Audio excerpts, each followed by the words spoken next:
हमको ऐसा बाप मिला है जो खुद स्वर्ग में नहीं जाता, लेकिन हमको स्वर्ग में भेज देता है।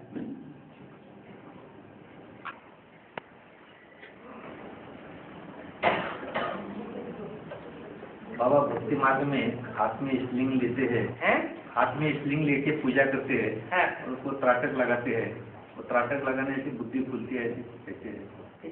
किसी की बुद्धि खुली? आपके गुरु जी की खुली होगी। हाँ, गुरु जी की नहीं खुली है? आपने देखा नहीं? वो भक्ति मार्ग की बात यहाँ की उठाई हुई है। ये हथेली है बुद्धि की सूचक। जैसे हाथ से कोई चीज पकड़ी जाती है, वैसे बुद्धि से भी ज्ञान को पकड़ा जाता है, बात को पकड़ा जाता है, सच्चाई को पकड़ा जाता है, झूठ को पकड़ा जाता है। तो उसको कहते हैं बुद्धि रूपी हाथ। इस बुद्धि रूपी हाथ में शिवलिंग रखा, माना शिव का जो प्रैक्टिकल रूप है, जो निराकारी स्टेज वाला है, उसको हमने बुद्धि रूपी हथेली में धारण कर लिया और उस पर तीसरा नेत्र केंद्रित कर दिया। वो है त्राटक लगाना, असली। और वो उन्होंने जो त्राटक लगाया है वो है नकली। ना आज तक किसी की बुद्धि खुली है और ना ऐसा त्राटक लगाने से खुलेगी। हमारी बुद्धि खुली है। क्या प्रूफ है? प्रूफ ये है, पहले हम भक्ति मार्ग के सभाओं में जाकर के कहीं भी इतने प्रश्न नहीं पूछते थे और अब पूछते हैं। तो साबित होता है बुद्धि खुली है या बंद है। बुद्धि खुली है तब तो पूछते हैं। पूछने का मौका नहीं देते ना। कौन नहीं देता मौका? नहीं, वहाँ पे वहाँ पे मौका भी नहीं देते। वो मौका किस लिए नहीं देते? वो इसलिए मौका नहीं देते कि कोई ऐसा प्रश्न पूछ देगा जो हमने शास्त्रों में पढ़ा ही नहीं होगा, तो हम जवाब कैसे देंगे? जवाब नहीं दे पाएंगे तो बेइज्जती हो जाएगी। और यहाँ तो ऐसी कोई बात ही नहीं भक्ति मार्ग है। भक्ति मार्ग में ही है या तथाकथित ब्राह्मणों के मार्ग में भी है। वो भी तो भक्ति मार्ग की दुनिया की शूटिंग कर रही है ना।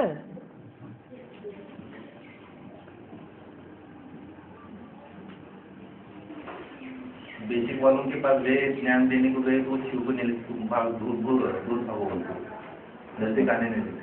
बेसिक वाली जो है उनको अगर ज्ञान देने गए वो दूर जाओ बोलते, आगे मत आओ, मत शुरू बोलते। झूठ की दुनिया में सत्य सुनावेंगे, झूठे रत्नों का बाजार लगा हुआ हो, झूठे हीरे बेचे जा रहे हो पूरे मार्केट में, और आप सच्चे रतन लेकर के पहुंच जाएं, दिखाएं देखो ये है सच्चे रतन। तो दुकानदार के सामने जो बैठे होंगे ग्राहक, तो उन्हें सच्चाई बताओ क्योंकि देखो ये सच्चाई है ये झूठाई है, तो उन्हें मिर्ची लगेगी कि नहीं लगेगी? तो ऐसे उनको मिर्ची लग रही है। और इतने बड़े गणेश क्यों छुआ बता देते? आज हाथ धो के गणेश जी के पीछे पड़े।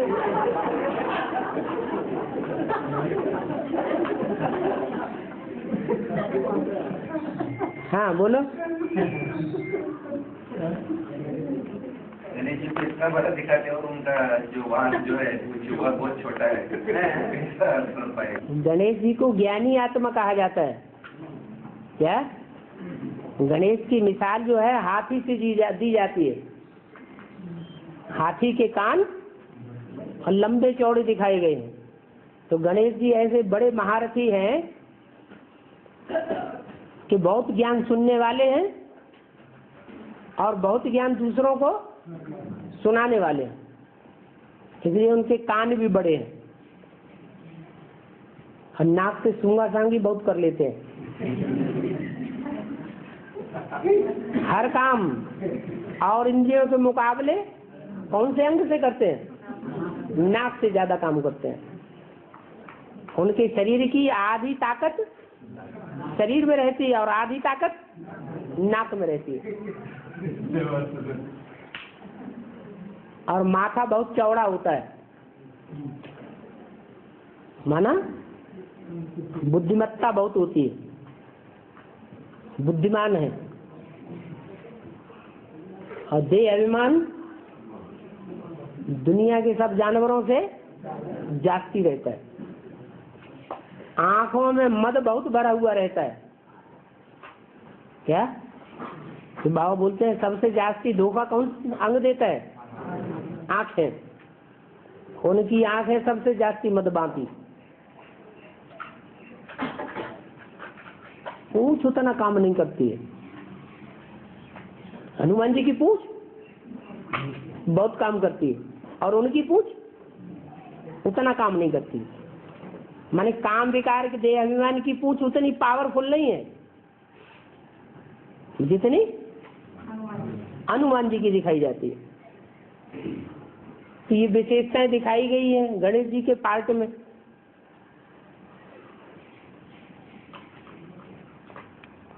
वो गणेश जी गृहस्थियों का आधार लेते हैं। क्या? गृहस्थी माना गिरिहस्थी। उनका आधार लेकर के अंदर ही अंदर सारा खोखला कर देते हैं जमीन को। बुद्ध रूपी धरणी सारी खोखली हो जाती है। वो उनका वाहन काम करता है। जिन आत्माओं पर सवार होते हैं वो आत्मा वो सारा कार्य कर देती है। कहाँ वो महारथी और कहाँ चूहे जैसा पुरुषार्थ। चूहा सबसे जास्ती कौन से जानवर की गिरफ्त में आता है?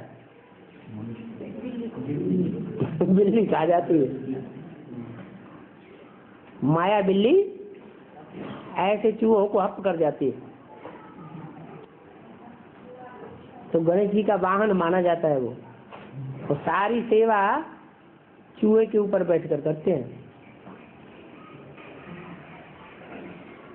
बाबा सन्यासी जो लोग रहते हैं ना मठ में, वो जो बैठते हैं उनको घर में लाके पाँव धो के वो पानी पीते हैं, तो पीने से भाग्य बदलता है। तो कहाँ बैठे रहते हैं? मठ में।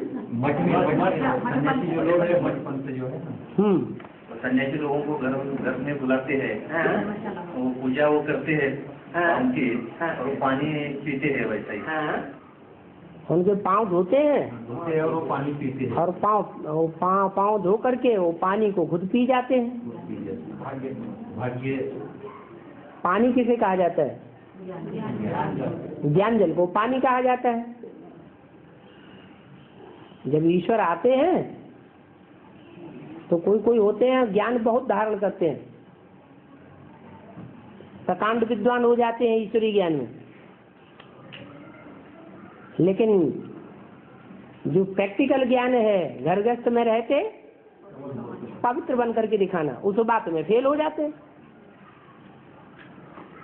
जो सातों नारायण हैं बाद में आने वाले और उनकी प्रजा, वो प्रवृत्ति मार्ग की पक्की है या कच्ची है? कच्ची है। तो ऐसे जो गुरु बन करके बैठते हैं अपने चेलों के बीच में, वो चेले उनकी पूजा करते हैं। इस तरह की क्या करते हैं? पानी से उनके पांव धोते हैं। पांव जब धोते हैं तो लुटिया हाथ में ले लेते हैं, लोटी। क्या? लोटी जो है वो हाथ में लेते हैं पानी की भरी हुई, और उससे उनके पांव पखारते हैं। पांव किसको कहा जाता है? बुद्ध रूपी पांव कहा जाता है। तो बुद्ध रूपी पांव उनका उस लोटी के पानी से धोया जाता है। जैसे शिव के ऊपर लोटी चढ़ाते हैं ना, बोला कि नहीं मुरली में? शिव के ऊपर लोटी चढ़ाते हैं तो लोटी में जो दूध होता है वो बहुत थोड़ा होता है और पानी ढेर सारा होता है। वो लोटी पूरी की पूरी अर्पण कर देते हैं। क्या हुआ? शिव के ऊपर लोटी अर्पण करते हैं। कन्याएं जो अर्पण की जाती हैं, जो ज्ञान सुनाती हैं सबको, वो तरह लोटी है, उसमें ज्ञान थोड़ा है और पानी जाती है, तो लोटी कही जाती है। वो लोटी, कोई तो भगत है जो सन्यासियों से पांव पखारते हैं, और कोई ऐसे भगत हैं जो शिव के ऊपर लोटी चढ़ाते हैं। क्या अच्छा है? शिव के ऊपर लोटी चढ़ाना तो ठीक है, लोटी अर्पण करना। और उन सन्यासियों के ऊपर लोटी अर्पण करने से क्या होगा? तो बर्बादी हो जाएगा। उनका बुद्ध रूपी पांव धुल जाएगा। क्या? उनका तो बुद्ध रूपी पांव साफ हो जाएगा, लेकिन दूसरे को नुकसान होगा या फायदा होगा?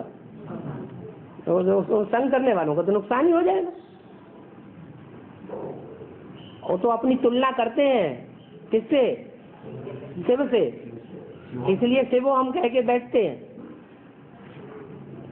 वो कहते हैं तुमने गंगा को गंगा में पांव डाल करके तुमने गंगा को गंदा बनाया। हम गंगा में पांव डालेंगे तो गंगा पवित्र हो जाती है, इसलिए हम गंगा के किनारे बैठते हैं। उल्टा ज्ञान देते हैं।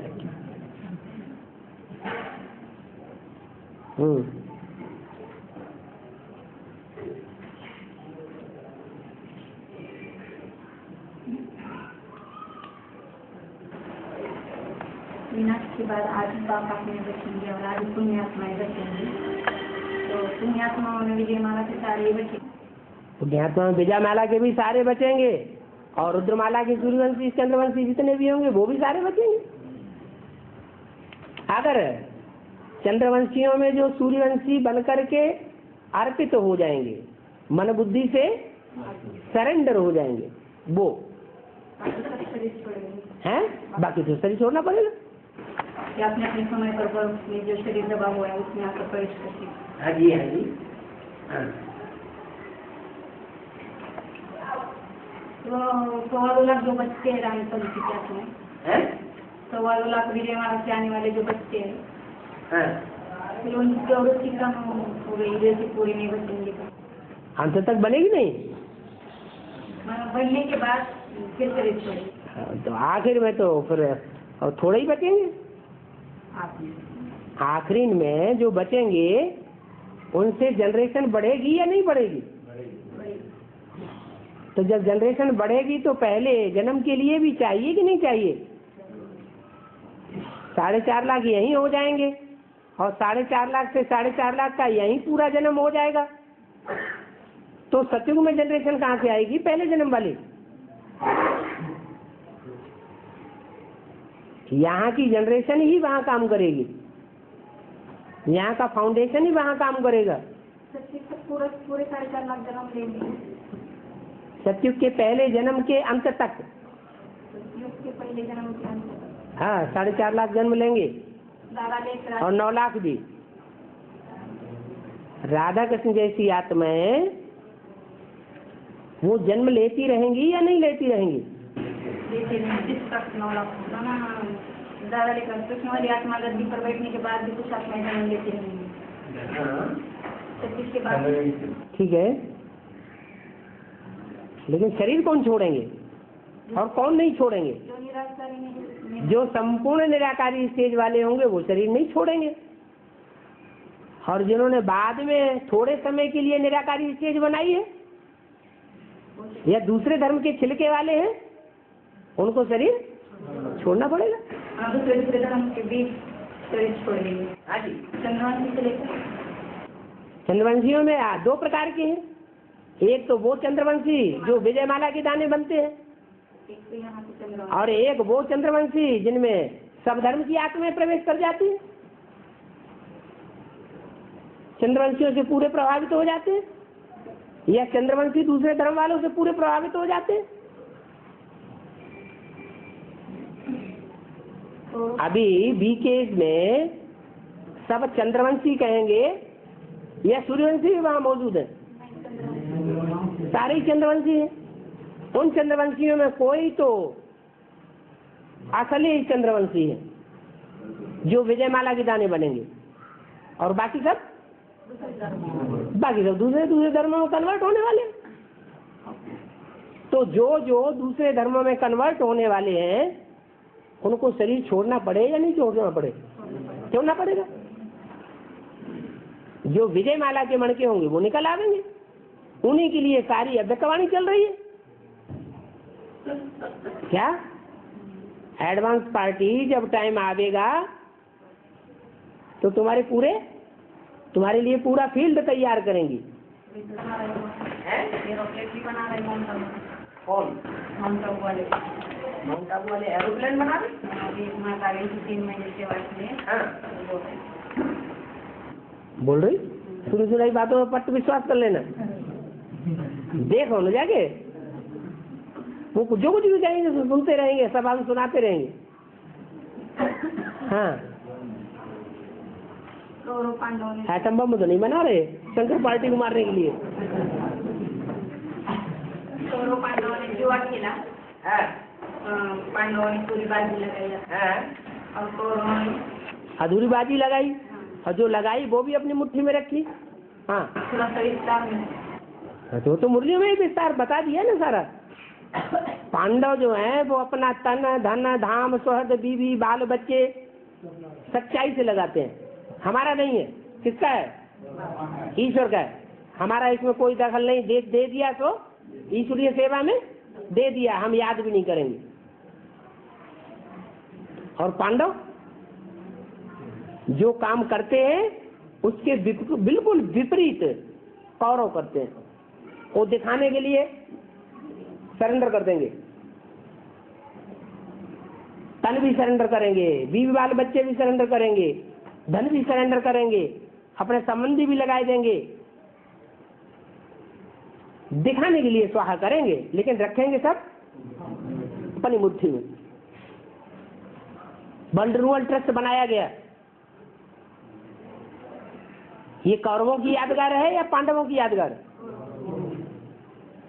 दिखाने के लिए सरेंडर है, लेकिन कर लिया सब अपनी मुट्ठी में।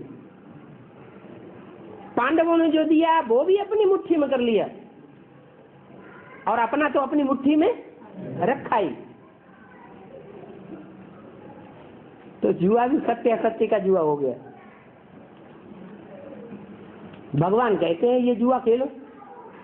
दुनिया वालों ने समझ लिया कि भगवान ने स्थूल जुआ खिलवाया होगा। ये असली जुए की बात है या नकली जुए की बात है? ये असली जुआ खिलवाया। और ये तो जो जुआ जितना सच्चाई से खेलेगा उतना सच्चिखंड का मालिक बनेगा।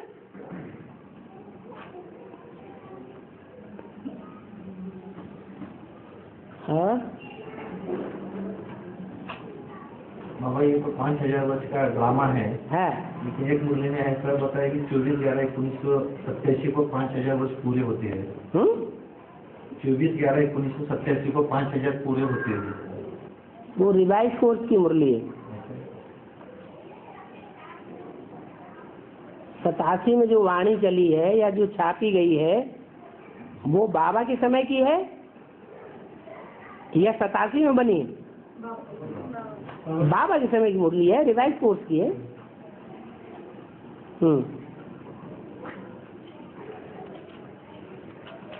हाँ, 10 वर्ष की घोषणा जिस समय की गई थी उस समय के लिए फिर भी लागू होता है।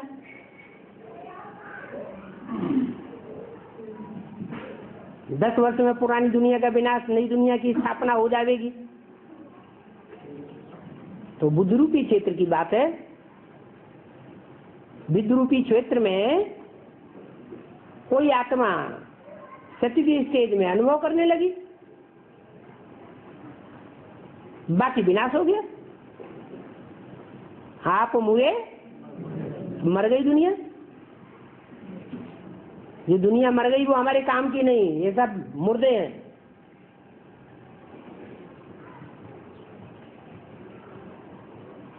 तो धीरे धीरे परम धाम से जैसे आत्माएं उतरती है ऐसे एडवांस ज्ञान में भी उतरना शुरू हो गई।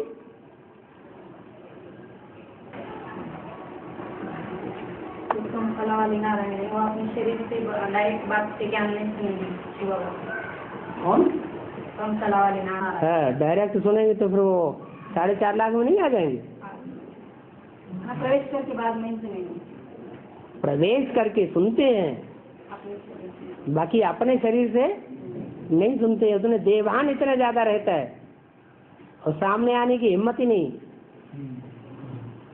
हम देवान को इतना गलाए नहीं सकते, नहीं तो उनके फॉलोअर्स उनको तुम तो इतने बड़े महारथी थे, तुम कहाँ पहुंच गए शंकर पार्टी।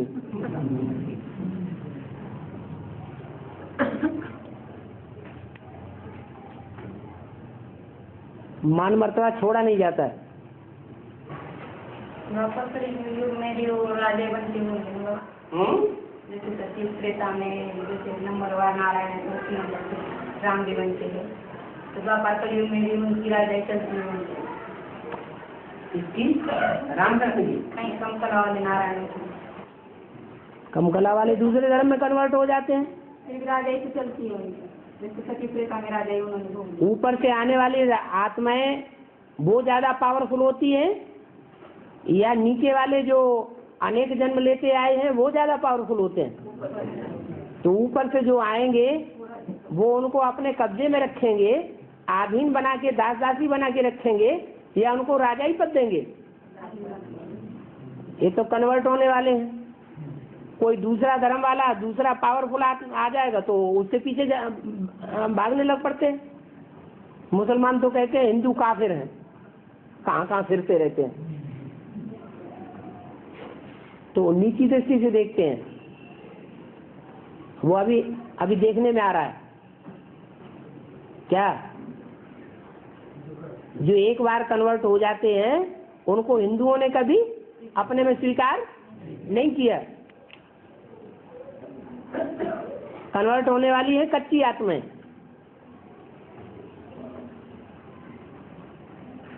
वो यहाँ भी दास दासी बन करके रहेंगे। जब नई दुनिया का राज्य शुरू होगा, स्वर्णिम संगम युग का जो नया संगठन शुरू होगा, वो यहाँ भी दास दासी बन के रहेंगे और वहाँ भी कहाँ?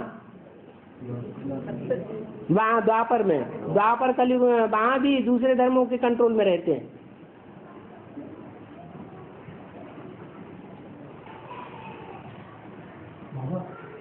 दक्ष प्रजापिता और प्रजापिता में कोई संबंध है? जो शास्त्रों में दक्ष प्रजापति कहा गया है वो संपन्न स्टेज की यादगार है या अधूरे पुरुषार्थ की यादगार है? शास्त्रों में जो भी गायन पूजन यादगार बने हुए हैं वो संपन्न स्टेज के बने हुए हैं। तो शास्त्रों में जो दक्ष प्रजापति कहा गया है वो संगम युग में आदि के समय का पुरुषार्थ का गायन है या अंत के समय का पुरुषार्थ का गायन है? अंत के समय में जब सारी सृष्टि ने उसे अपना पति मान लिया, सारे वृक्ष का, मनुष्य सृष्टि रूपी वृक्ष का क्या मान लिया? पति मान लिया। पति माना रक्षक, तो वो प्रजापति कहा गया है। यज्ञ के आदि में भले वो प्रजापिता था क्योंकि ज्ञान का बीज आरोपण करने वाला था, उसने ब्राह्मणों में ज्ञान का बीज बोया, इसलिए वो पिता है। जो आदि का प्रजापिता वही अंत का प्रजापति कहा जाता है। तो एक ही आत्मा है। और बाबा ये पीयू की जो वालिया कराची के बंगले में गाड़ से रख दी गई है, उसको फिर से कैसे निकाली जाए? आदमी क्या नहीं कर लेता है? मोहनजोदड़ो, हड़प्पा, मेसोपोटामिया, सिंध, हैदराबाद की खुदाई कर सकता है? वो वालिया कब बाहर निकली? वो वालिया कब बाहर निकली? कब बाहर निकलेंगी? जब निकालेंगे तब निकलेंगी। और बाबा ये जो गीता ग्रंथ है इसका नाम गीता ही क्यों है? जीत के कारण से ही, दूसरा कुछ और है? इसका गायन है ना, इसने काम ऐसा किया है जो गायन करना ही पड़ेगा। औरों ने ये काम करने की हिम्मत नहीं की, गीता ने हिम्मत की, इसलिए गीता की इतनी महिमा है। उसमें भी झूठी गीता की महिमा है या सच्ची गीता की महिमा है? सच्ची गीता की महिमा है। अभी भक्ति मार्ग में कौन सी गीता की महिमा है? झूठी गीता की महिमा है। गीताएं दो हैं, एक सच्ची गीता, एक झूठी गीता। झूठी गीता की महिमा भक्तों ने की और सच्ची गीता की महिमा जिन भक्तियों ने, ज्ञानियों की बुद्धि में ये बात बैठ गई प्रैक्टिकल में, अभी ब्राह्मणों की दुनिया में। क्या बात? कि गीता का भगवान साकार में कृष्ण उर्फ दादा लेखराज नहीं है, गीता का भगवान साकार होना चाहिए या निराकार बिंदु? निराकार बिंदु होना चाहिए या साकार होना चाहिए? गीता का भगवान वो तथाकथित ब्राह्मण समझते हैं बिंदु, और हम क्या समझते हैं? निराकारी स्टेज वाला साकार, वो गीता का भगवान है। तो उनको कहेंगे ज्ञानी। ऐसे नहीं, जैसे शिव बाबा ने ये आकर के बात बताई दी नहीं कि गीता का भगवान कृष्ण नहीं, गीता का भगवान निराकार शिव है। इससे पहले जो विदेशी विद्वान हैं, उन विदेशी विद्वानों ने भी अपने ग्रंथों में लिख करके रखा हुआ है कि पहले गीता निराकारवादी थी, बाद में जो साकार उपासी हैं उन्होंने कृष्ण का नाम डाल दिया। नहीं तो गीता के श्लोक देख लिए जाएं, ढेर सारे श्लोक ये साबित करते हैं कि वो निराकार है, साकार नहीं है। भारत माता कहेंगे या पहले जगत माता? पहले तो जगत माता ही है। ब्राह्मणों की संगम युग दुनिया में पहले कौन प्रत्यक्ष होता है? पहले जगत माता प्रत्यक्ष होती है, बाद में भारत माता। ये ब्राह्मणों की ज्ञानियों की बात है, लेकिन भक्तों की बात क्या है? बाबा कहते हैं मैं जब आता हूँ तो अकेला नहीं आता हूँ, हैं? तीनों मूर्तियां साथ साथ होती है। भारत माता भी होती है, जगत माता भी होती है, और जगत पिता भी होता है। तीनों मूर्तियों के साथ आता हूँ, अकेला नहीं आता हूँ।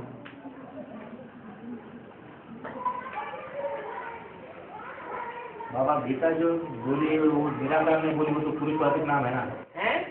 गीता जो कही वो तो पुरुषवाचक नाम है ना, निराकार में।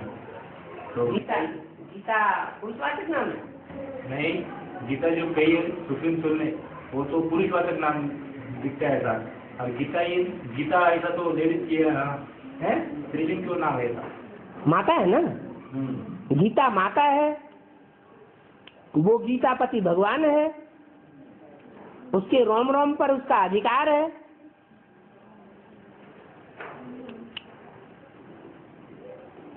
वो जितना उसकी गहराई को जानता है गीतापति भगवान, उतना और कोई नहीं जानता।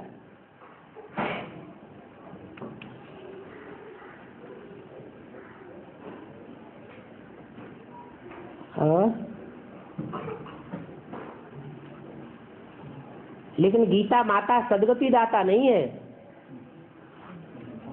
गीता माता की महिमा कौन करता है सबसे जास्ती? गीतापति भगवान गीता का गायन करते हैं। गीता माता जो काम किसी ने नहीं किया वो काम उसने करके दिखाया, किसी की हिम्मत ही नहीं पड़ी। क्या काम? हाँ, अन्नपूर्णा के रूप में भी दिखाते हैं कि अन्नपूर्णा माता देवी और शंकर को दान देती है। वो दान देने की हिम्मत किसी ने की नहीं पहले। एक ने कदम बढ़ाया, फिर आगे दूसरों ने कदम बढ़ाया, तो जो पहले उठे तो अर्जुन पहला नंबर, उसका गायन हो गया।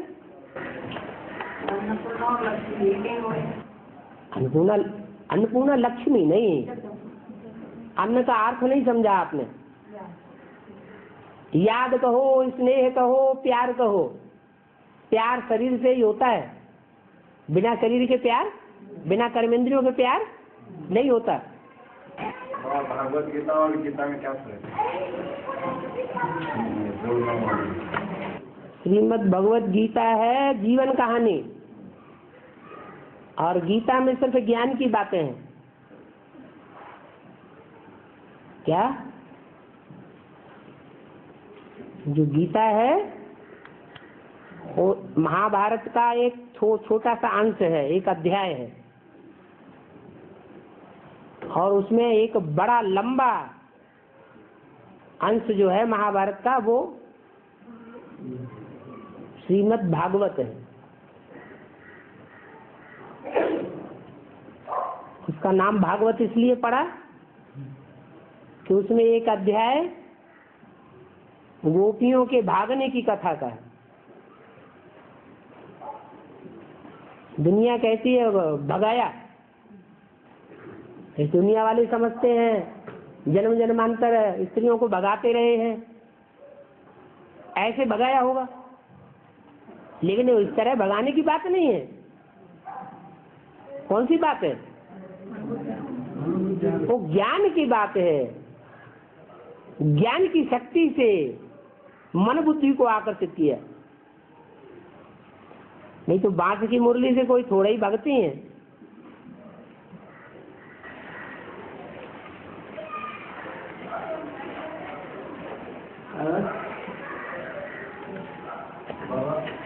जो भाषा होगी वही भाषा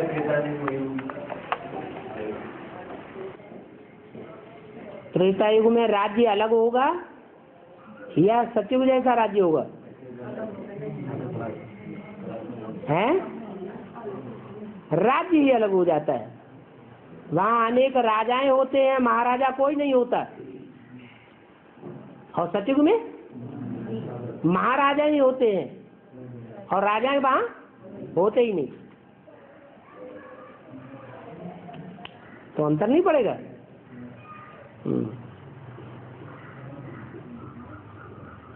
कहा भी जाता है यथा राजा तथा प्रजा। और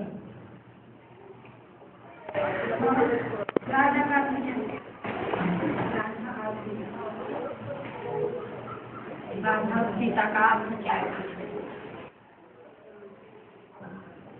सीता शीत शब्द से बना है। सीता माने ठंडे।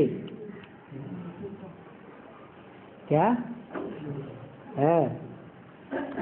राधा ठंडी भी है,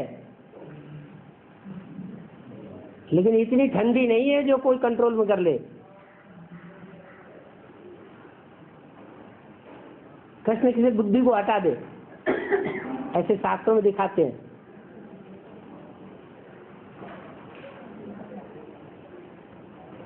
और गोपियां और पटरानियां वो विचलित हो सकती है, लेकिन राधा की बुद्धि विचलित नहीं हो सकती।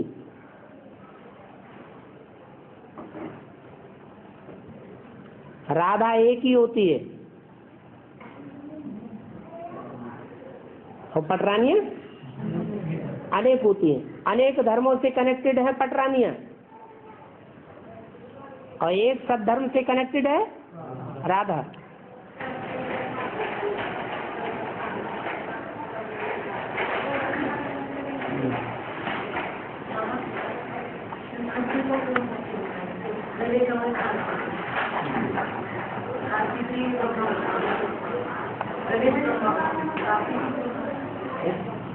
शंकर जी को दो लड़की दिखाई, गणेश और कार्तिक।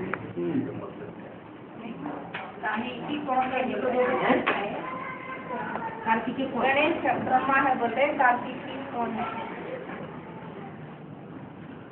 जो दूसरे धर्मों की टिक ज्यादा करता है, दूसरे धर्मों का भी ज्ञान सुनाने लग पड़ता है, वो है कार्तिक 6 मुंह वाला।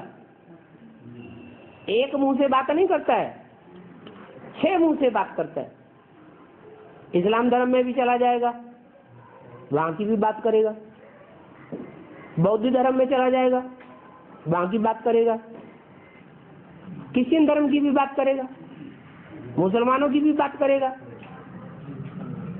माना संगम युग में वो आत्मा कन्वर्ट होती रहती है भक्ति मार्ग के आडम्बर में। एक ज्ञान का सीधा रास्ता पकड़ के नहीं चलती। इसलिए 6 मुख दिखाए,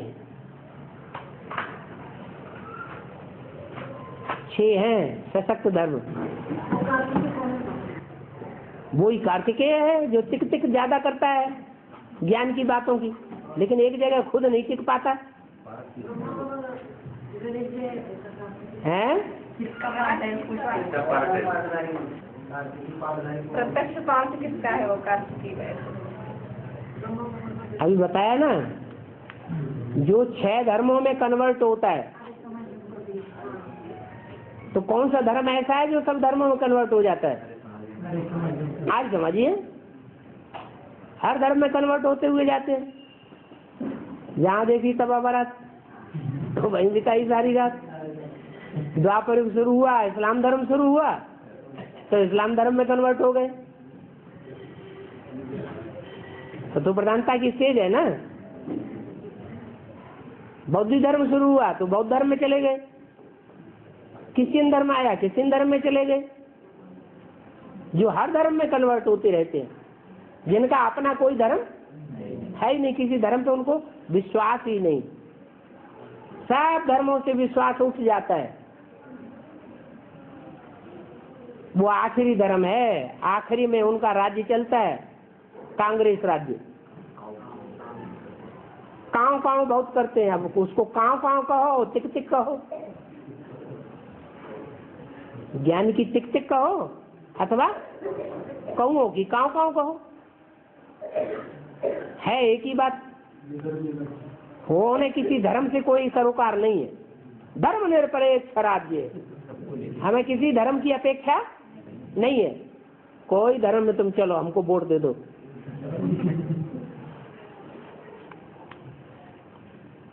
तो धर्म कोई नहीं मानते तो उनके राज्य में ताकत क्या होगी?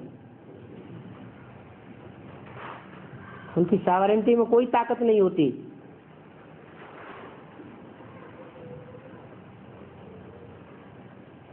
आज के राज्य में कोई ताकत है? कंप्लेंट करते रहो, कोई सुनने वाला नहीं।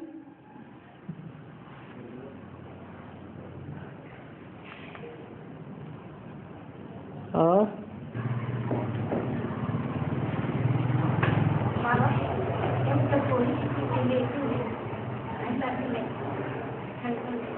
चित्रों में दिखाते हैं शंकर विष पीता था। हाँ, तो क्या पूछ क्या रहे? अरे ऐसा क्या क्यों दिखाया? क्यों दिखाया? हाँ, शंकर क्यों? जब दुनिया में ज्ञान सागर बाप आया, तो ज्ञान सागर बाप आएगा तो अनेक प्रकार के रतन निकलेंगे कि नहीं निकलेंगे? ज्ञान रतन निकलते हैं ना। उनमें सबसे पहला कौन निकला है? विषय विकार निकले। बाप कहते मैं जब आता हूँ तो ऐसा इंजेक्शन लगाता हूँ कि तुम्हारे 63 जन्म की सारी बीमारियां बाहर आ जाती हैं। तो सारा विषय विकार जो विषय है वो सारा बाहर आने लगता है ना। मिसाल देते हैं वैद्यों का, जैसे वो डॉक्टर लोग होते हैं ना, वैद्य लोग, आयुर्वेदिक डॉक्टर, तो किसी बीमारी निकालने के लिए दवाई देते हैं तो पहले वो बीमारी उखड़ के ऊपर आती है।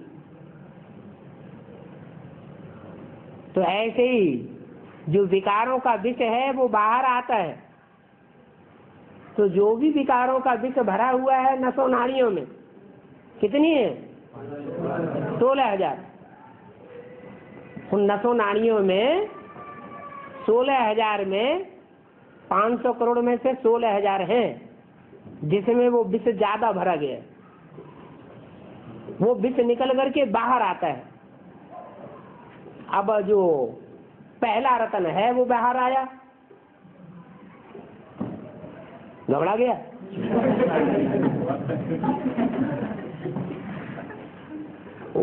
उसको बाहर आते सब घबरा गए, देवताएं भी घबरा गए, असुर भी घबरा गए। क्यों घबरा गए? वो देवताएं और जो असुर हैं वो सब क्यों घबराने लगे? क्यों नहीं हिम्मत थी? कोई कारण होगा है? अभिमान है। पीने की हिम्मत है, इतनी हिम्मत क्यों नहीं आई पीने की? है नहीं, वो सब प्रवृत्ति मार्ग के नंबरवार कच्चे हैं। एक शंकर पार्वती ही ऐसे हैं जो प्रवृत्ति मार्ग के पक्के हैं। पार्वती भी पक्की या कच्ची? इतनी पक्की कि 84 जन्मों में और कोई को हिस्सा नहीं देती। काहेगा कि 84 जन्मों में कोई संगी साथी बने किसी का।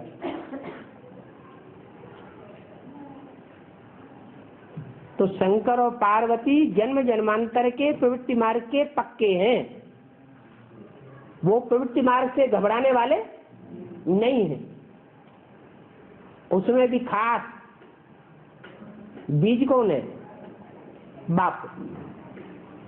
और जितने भी मनुष्य हैं वो सब प्रवृत्ति से घबराते हैं। माना कीचड़ में रह करके कमल फूल समान बनने में सबको घबराहट क्या होती है? पैदा हो जाती है। और उनको घबराहट बिल्कुल नहीं होती। ये पुरुषार्थ की कमी है या कोई और बात है? हैं? पुरुषार्थ की कमी है। ये पुरुषार्थ की कमी कहाँ से आती है? 63 जन्मों से ये पुरुषार्थ की कमी आई है। जब राजयोग बाप सिखाने आते हैं तो कोई तो राजयोग ज्यादा सीखते होंगे और कोई कम सीखते हैं। कोई राजयोग ज्यादा सीखते हैं लेकिन कायदे अनुसार सीखते हैं, और कोई ऐसे हैं बेकायदे चला देते हैं।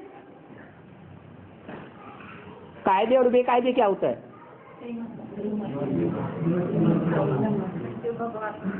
कायदे से काम करना माने चोरी चकारी डकैती न करना, और बेकायदे काम करना माना चोरी चकारी डकैती, जितने भी दुनिया में खराब काम किए जाते हैं वो सब करना, और दिखाना ये कि हम बड़े योगी हैं, हम ईश्वरीय ज्ञान पर चलने वाले हैं। तो ईश्वरीय ज्ञान में चलने वाले पक्के सनातन धर्म के होंगे या इस्लाम धर्म में कन्वर्ट हो जाएंगे, और चोरी चकारी करने वाले जरूर इस्लाम धर्म में कन्वर्ट हो जाएंगे। आज भी इस्लाम धर्म की आत्माएं कन्याओं को भगा भगा के इंडिया से ले जाती है, चोरी से भी ले जाती है, डकैती से भी ले जाती है, पैसे के बल पर सब कुछ कर रही है। तो वो शूटिंग करने वाले यहाँ नहीं होंगे? तो शंकर जी ने वो भी से पी लिया, कायदे अनुसार पिया, बेकायदे नहीं। कायदा माना हाँ, समाज की भी अनुमति रहे, सरकार की भी अनुमति रहे, सरकार के भी नियम न टूटे और समाज के भी नियम न टूटे, और अपनी आत्मा का भी नियम, परमात्मा बाप का भी नियम न टूटे।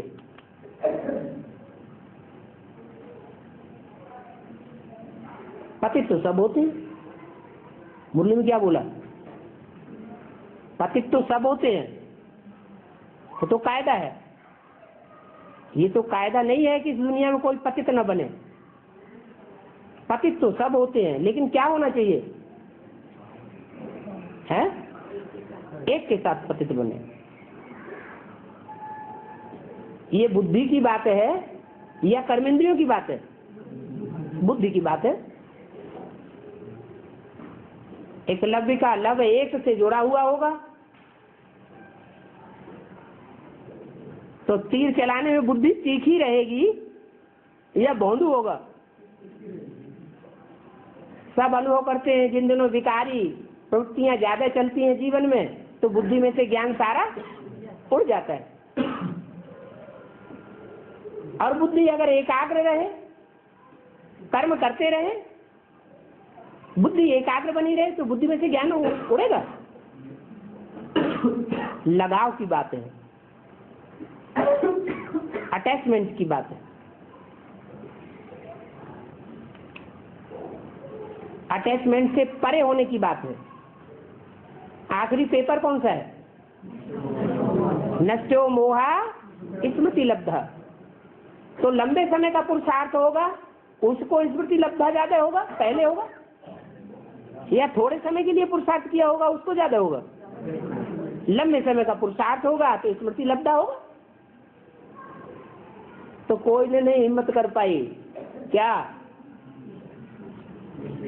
विष पीने की, कोई ने पान का बीड़ा नहीं उठाया, तो शंकर जी ने उठा लिया। अच्छा चलो तुम अच्छी अच्छी चीजें ले लो, बढ़िया बढ़िया चीजें तुम ले लो और खराब चीजें हमें दे दो।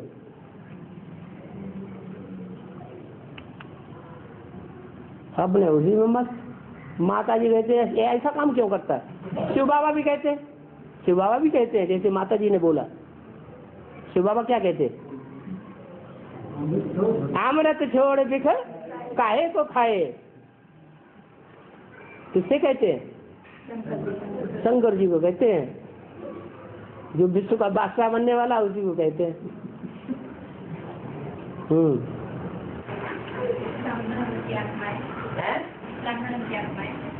जनरेशन बढ़ाने के लिए ड्रॉपर आते तो जनरेशन तो होती नहीं, तो भाई बहनों में शादी करना शुरू कर दो। हाँ, वो शूटिंग कहाँ होती है? तो ये शूटिंग कहाँ करते हैं? यहाँ संगम में शूटिंग कर रहे हैं। तो उसके आगे तो दूसरे धर्म की भी जनरेशन होती नहीं हो। दूसरे धर्म के आते तो उनकी भी जनरेशन नहीं होती है शुरू में। तो वो धर्म कैसे बढ़ सकते? नहीं, दूसरे धर्मों की जनरेशन होती है। हाँ, ऐसे बहुत से धर्म। विधर्मियों में कोई धर्म नहीं होता जब इस्लाम धर्म वाले आते हैं। हाँ, इस्लामियों के बाद जब दूसरे धर्म आते हैं तो विधर्मी बहुत होते हैं। हाँ जी। और वार्तालाप का नंबर क्यों नहीं मिल रहा है? वार्तालाप की जो सीढ़ी है उसका नंबर क्यों नहीं? तारीख तो मिल रही है।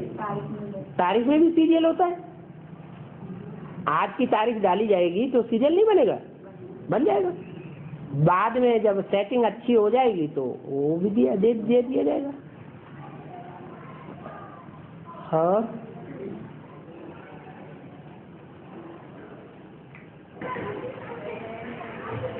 मगर जो रामदेव बाबा के प्राणायाम दिखाए जा रहे हैं तो करना ठीक है या नहीं?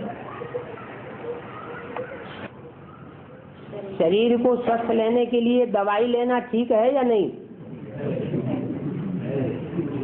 जब तक योग बल नहीं है तब तक दवाइयां भी लेनी पड़ेंगी। शरीर को स्वस्थ रखने के लिए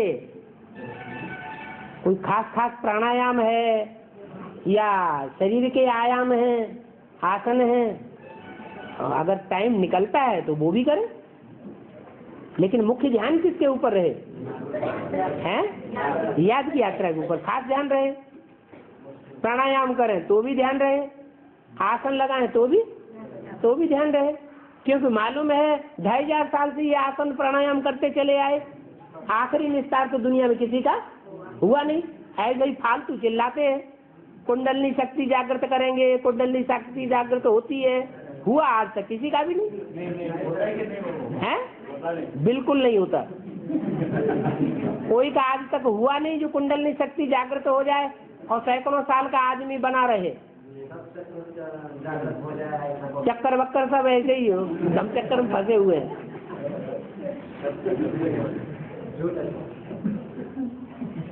असली बात बाबा ने सिखा दी। क्या? हाँ जी, बुद्धि सूक्ष्म बन जाएगी तो जो शक्ति नीचे जा रही है वो शक्ति ऊपर चढ़ने लगेगी, ऊपर चढ़ने की अभ्यास ही हो जाएगी। फिर हम कितना भी प्रयास करें कर्मेंद्रियों को कितना भी खुला छोड़ दें तो भी नीचे नहीं आएगी।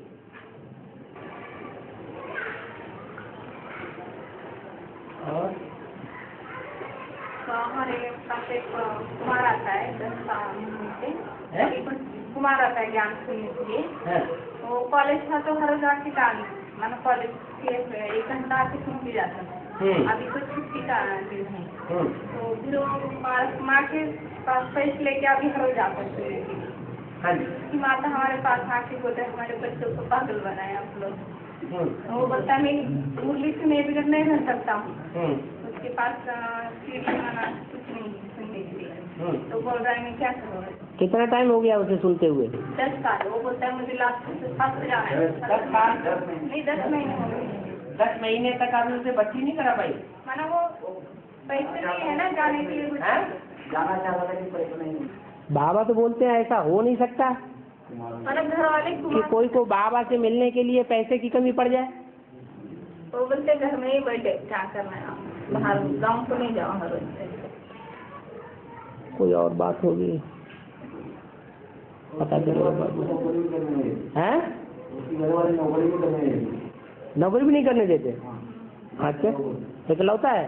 नहीं, अकेला लड़का है? 2 हैं।